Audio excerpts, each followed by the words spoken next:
there are very important differences between different types of snare, and to make your resections as effective and safe as possible, you need to use the right snare for the right situation. Let's start with cold snares. Cold snares tend to have thinner wires than hot snares, kind of around the 0.3 millimeter mark is the thickness of a cold snare wire.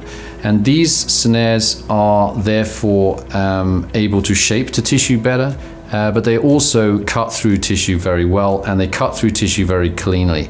And therefore that is very important for being able to interpret the margins, particularly of a cold snare defect, particularly if you're performing multiple resections at the same time. But it is also very important if you're trying to get a cold snare of a polyp of around 9 millimeters in size to cut through completely without stalling. So those are very important characteristics of a cold snare. Hot snares come in many shapes and sizes, and the sizes that we recommend you use are between 10 and 20 millimeters in size. I think a snare larger than 20 millimeters in size is very rarely required, apart from in specific highly specialized situations.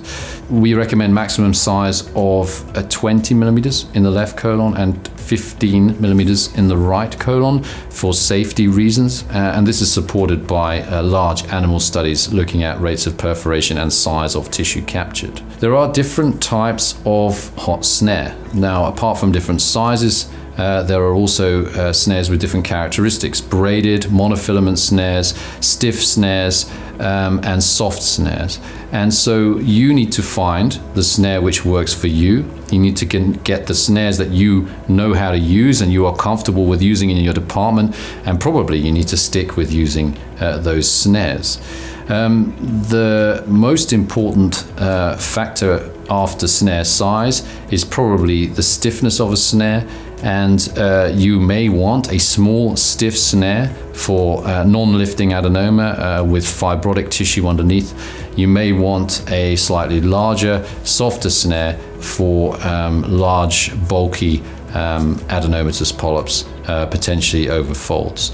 So these are kind of the things I'm thinking when I'm selecting a snare for endoscopic mucosal resection or cold snare polypectomy.